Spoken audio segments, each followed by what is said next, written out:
Broadcasting from the campus of Lynn Benton Community College. We are the Mid-Valley STEM-CTE Hub. I'm your host, Casey, and this is Closing the Gap.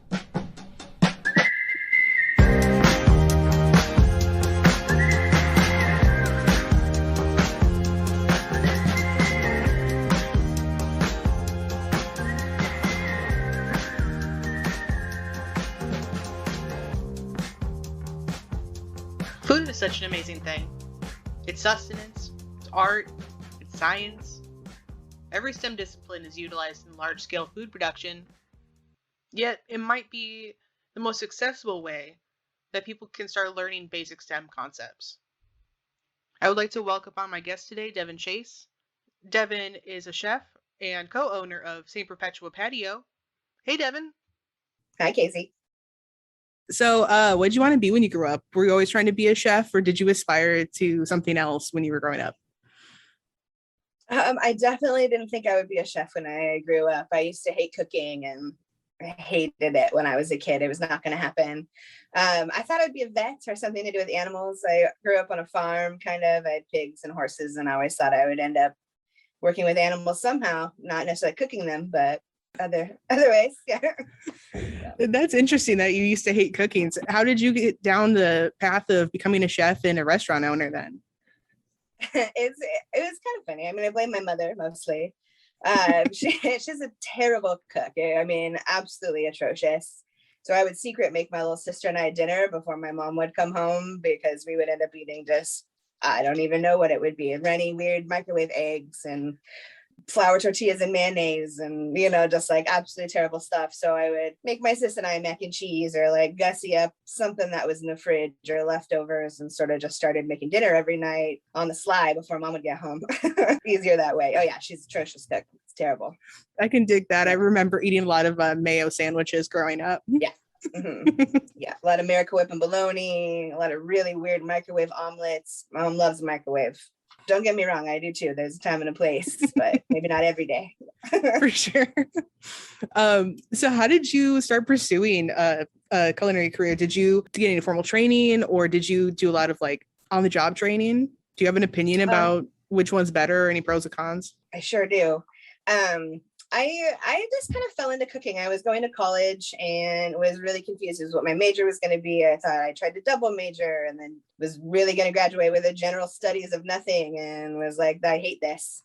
And so I was in Bellingham at the time, and moved down to Seattle with some friends of mine, and got a job in this wood fire pizza place just to make some money, and ended up like absolutely falling in love with it, and like specifically the wood fire aspect and pizza making. And it was just like this rowdy bar. It was really fun, and just sort of like honed in from there and went. So that's like where I very first started cooking, was just some ridiculous pizza place in Linwood, Washington. And then from there moved down to Portland, kind of on a whim, and just kind of kept going with it, and landed myself in a really nice place, and then really found sort of my passion for it. And they let me take over their wood fire pizza program and stuff like that, and I just sort of kept going. So all my training is on the job.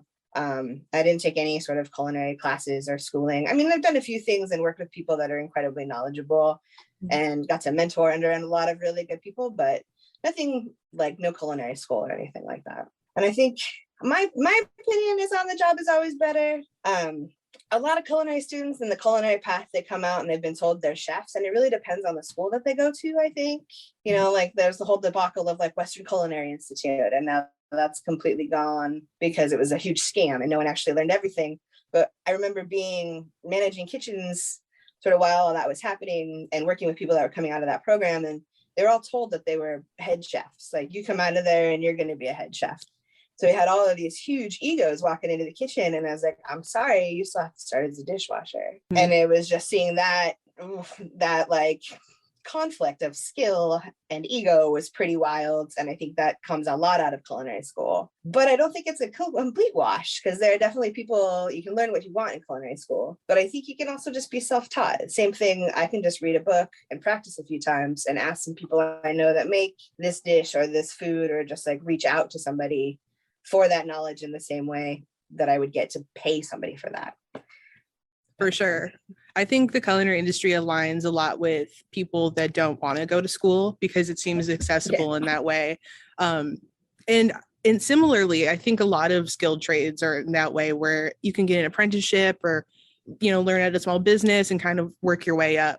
I know I was, when I was working as a cook, I was always like trained on the job and kind of had a similar view of like, training on the job is way better because I'm getting paid for this.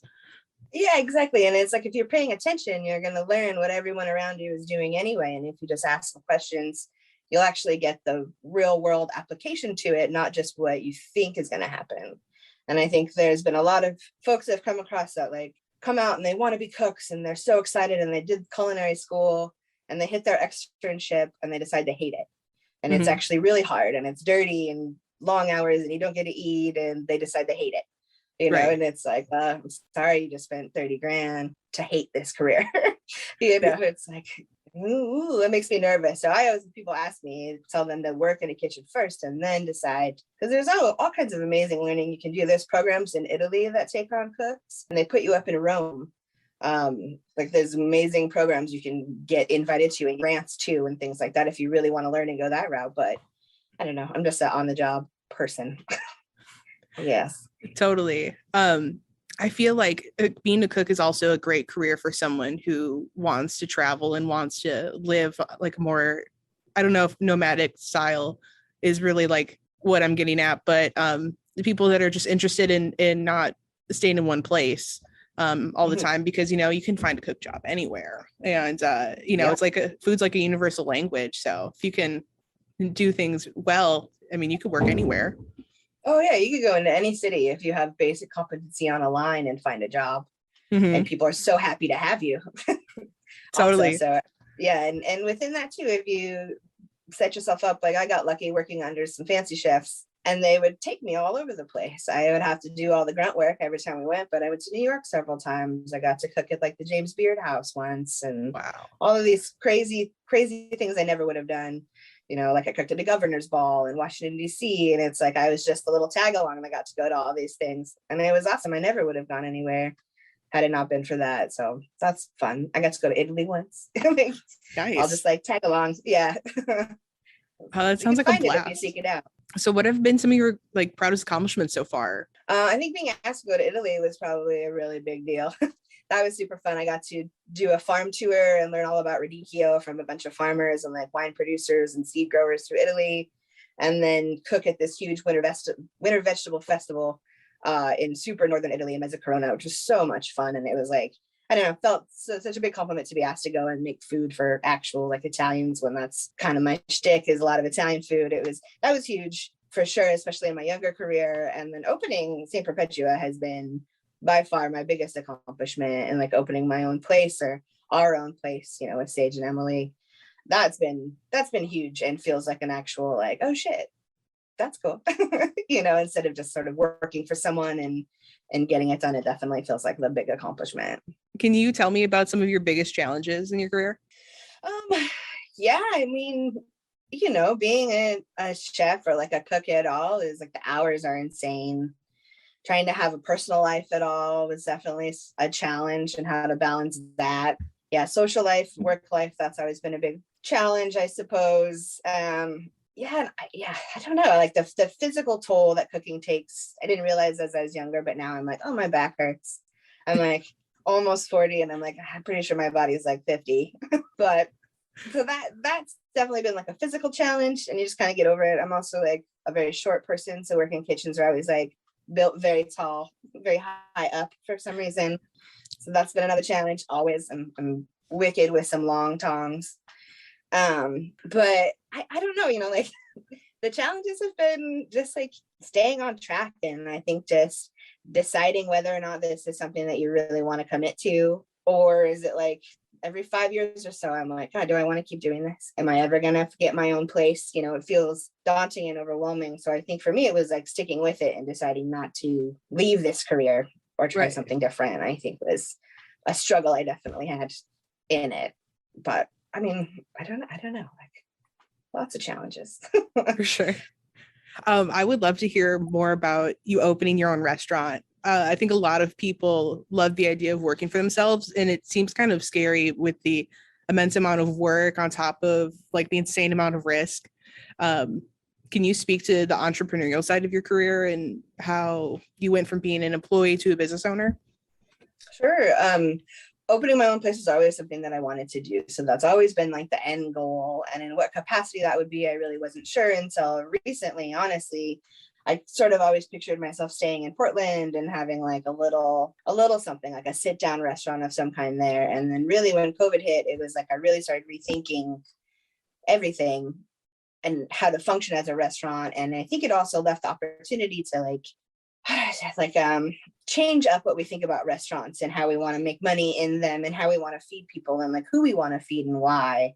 And so that for me became a really big motivator in opening my own place.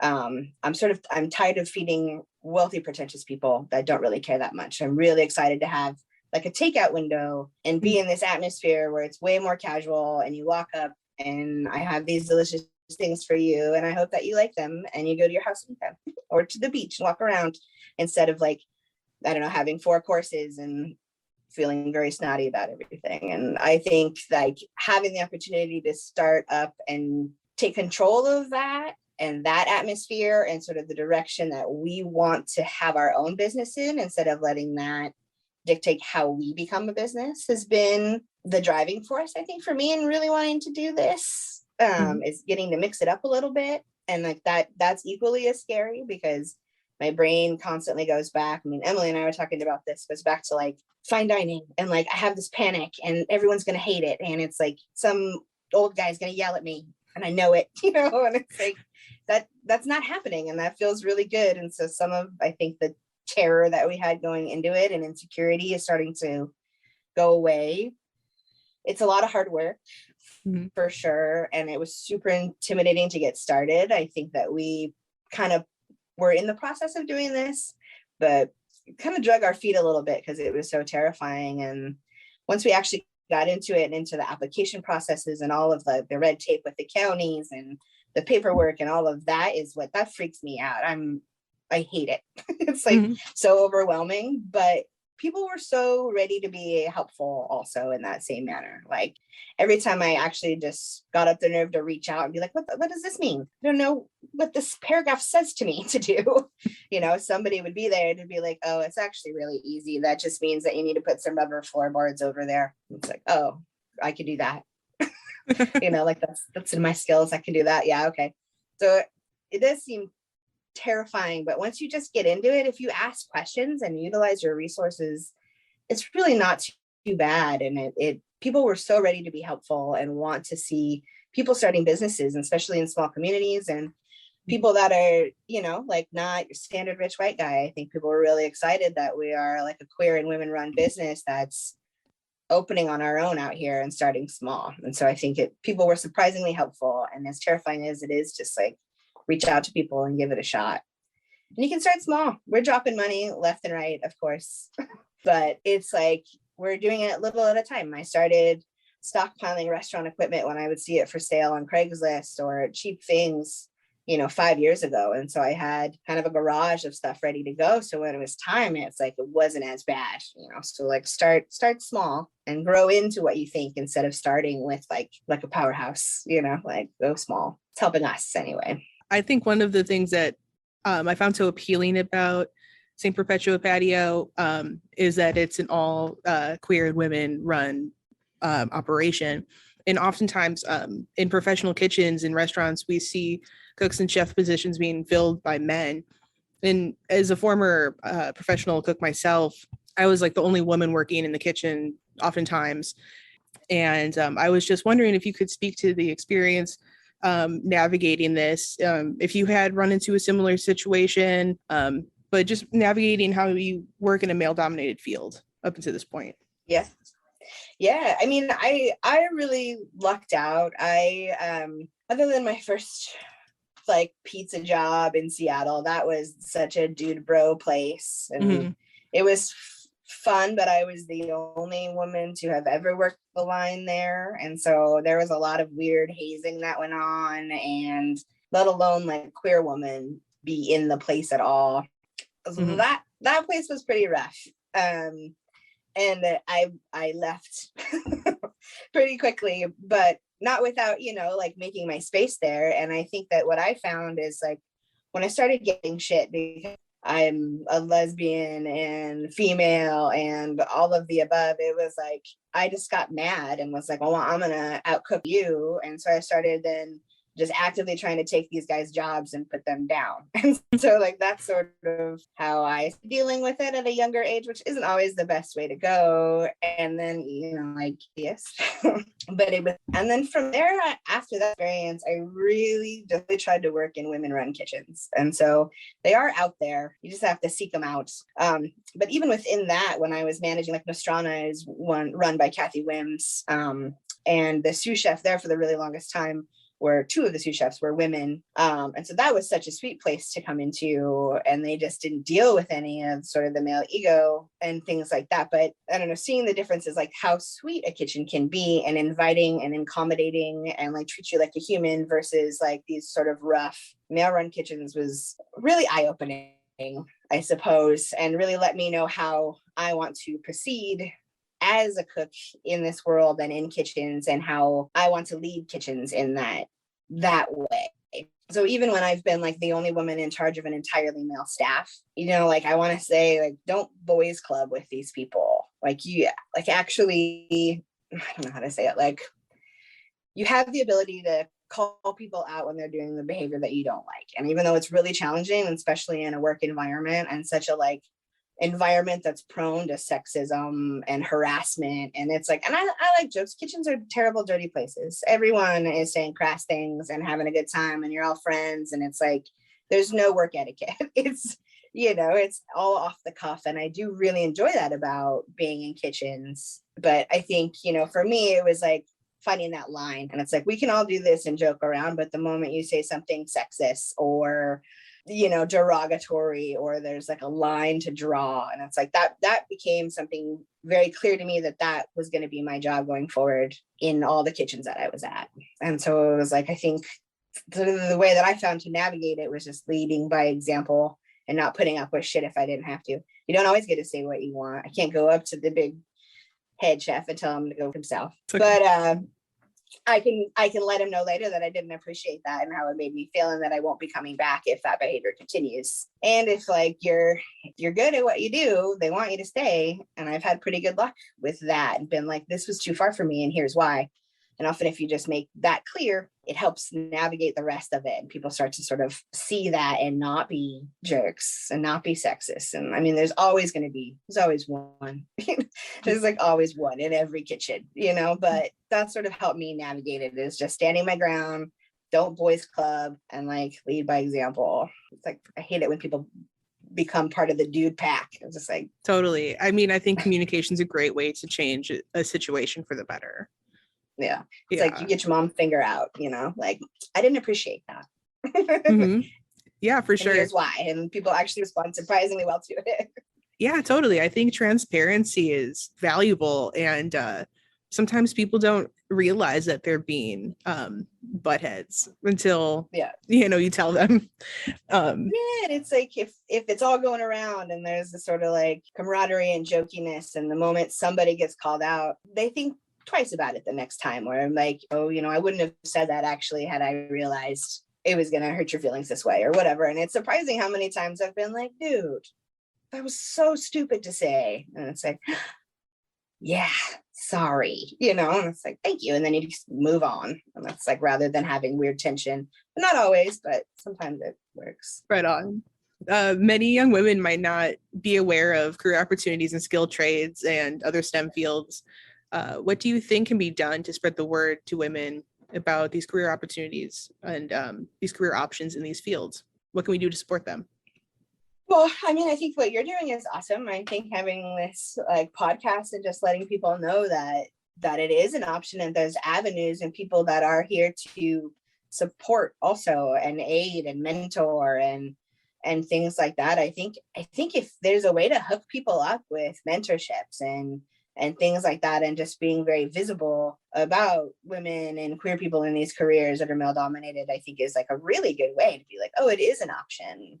Because I definitely stumbled into it as kind of a mess, and then had to like fight my way to figure out I could find this like awesome, sweet kitchen where I learned a whole bunch and was surrounded by really sweet people, men and women and queer people and all of that. And I think those spaces really do exist. It's not in like idolizing these male chefs, you know. I think it's in showing the camaraderie in food more than that, you know, and not just this one head person. It's like, well, what are we doing and why? And it should be this bigger picture. And I think getting that kind of message out and podcasts like this and just showing other people in those fields and talking about it is really important. Instead of being like, I don't know, I'm just cook. It's what I do, drink and I cook, you know. And it's like, no, there's so much more than that.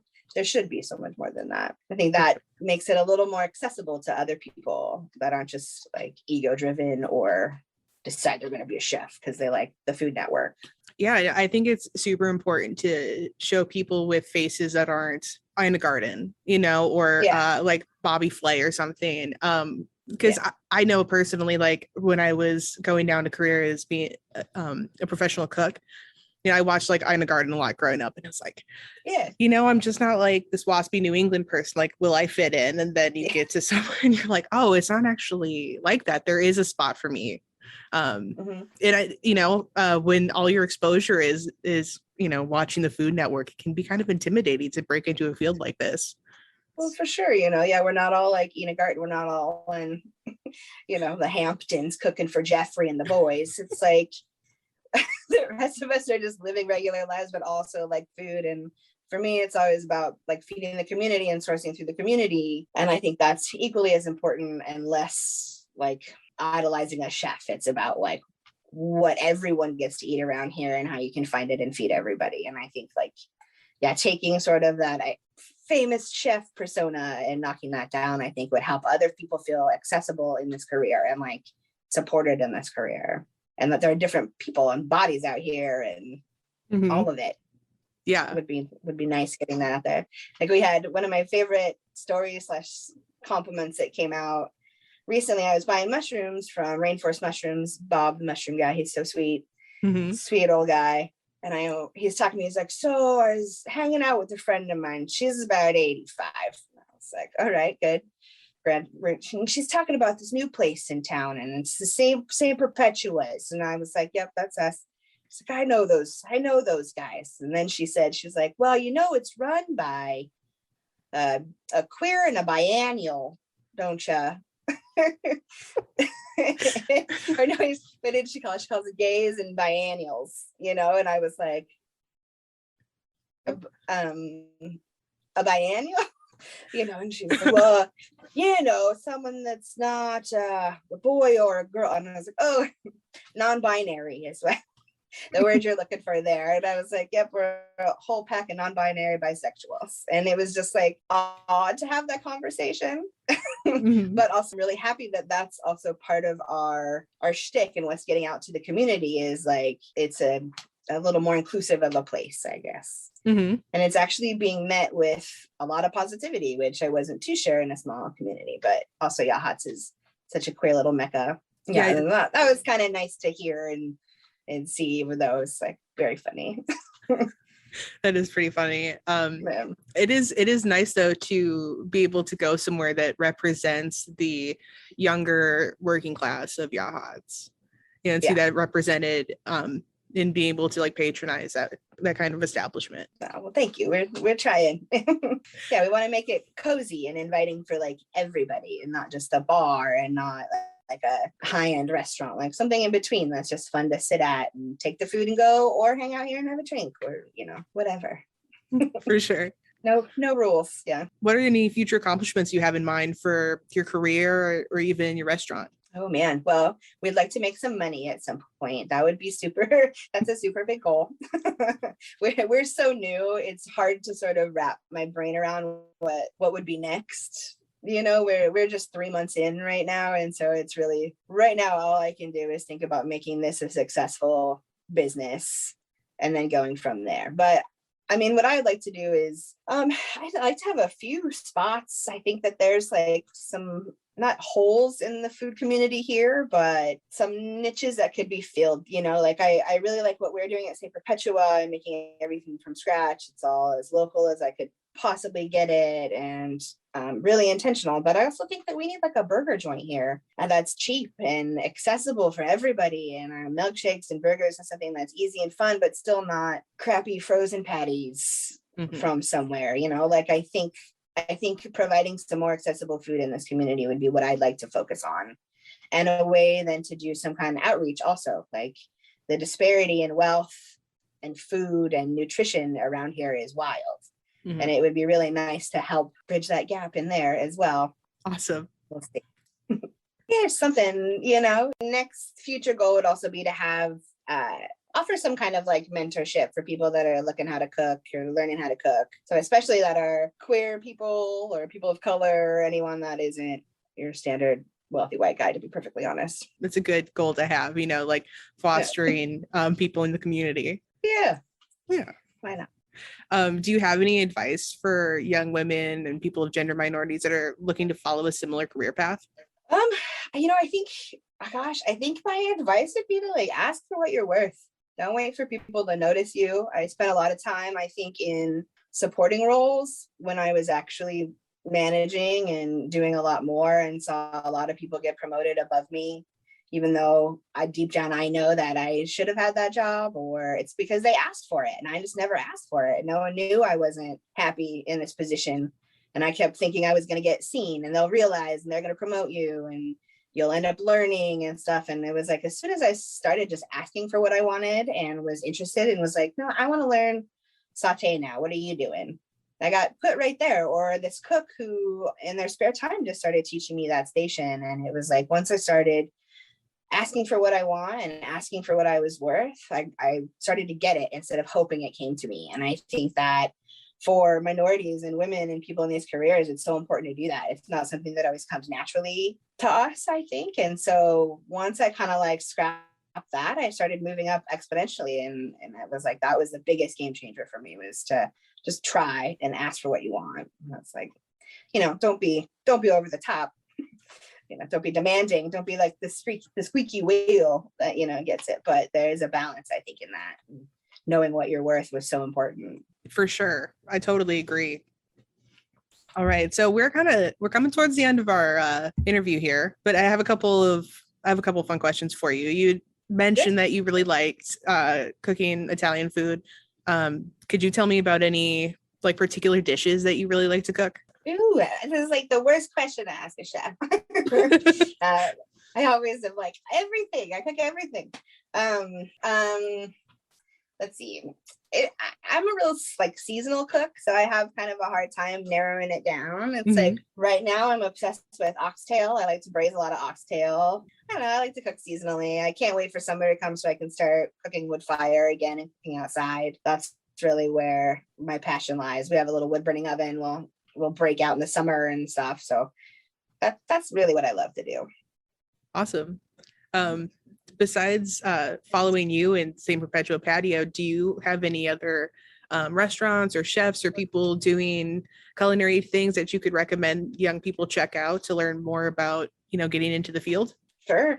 I think, honestly, like, especially around here in Portland, there's a lot of really good women doing important things in the culinary industry there. And especially just within the last 5 years, like, look like My Lovelace and Yonder. Her food is outstanding. And she's had a really interesting career to follow as well. She was definitely like Portland's sweetheart for a while when she was running her pop-up. And then she opened Yonder and struggled and came out, and she started calling out all kinds of male chefs for sexism and stuff like that. And I have so much respect for that and her for doing that. And it caused a huge backlash against her, but it also really mixed up things in the Portland city, and it's not the same. And there's a lot more safe places. And a lot of people really thinking twice about what they did, or just straight up left town. She did that. Good for her, and it was like she helped be that voice, even though it was happening behind her and other people were doing it. She used her sort of celebrity and stance to really be like, this is enough, and started calling people out. And I have nothing but respect for that. And I think people should follow her and eat her food. She's amazing. There's also like Char at Red Sauce Pizza. What a sweet weirdo. Like just creative, fun. I love her business model. Like the staff is all so sweet. It's casual, but really good. And I think like those are two people that I have a lot of respect for, like locally, like absolutely. I don't know. I think that's sort of where my focus has been lately. It's been sort of internally. I don't know. Like I said before, I really try hard not to necessarily like idolize individuals and chefs in the industry. I like to sort of look at what people are doing and what restaurants are doing as wholes and communities and stuff like that. And it's like those two are specifically people I can think of. And like nationally or internationally, I have kind of a hard time, honestly, because I'm like, I don't know, that looks good. Let's try it. For sure. More spots I like to go, or when I start trolling the internet looking at restaurants, I'm like, oh, that looks like a fun menu, but I don't necessarily know who the chef was. Yeah. For sure. For sure. Well, Devin, that is the show, and I really appreciate you joining me today. Yeah, thank you. Thanks for having me. That was really nice. Thank you for joining us for this episode of Closing the Gap. If you like this show, subscribe on Spotify. You can also find us on Instagram at MV-STEM-CTE, on Twitter at Mid-Valley STEM, and online at midvalleystem.org. Until next time, keep progressing.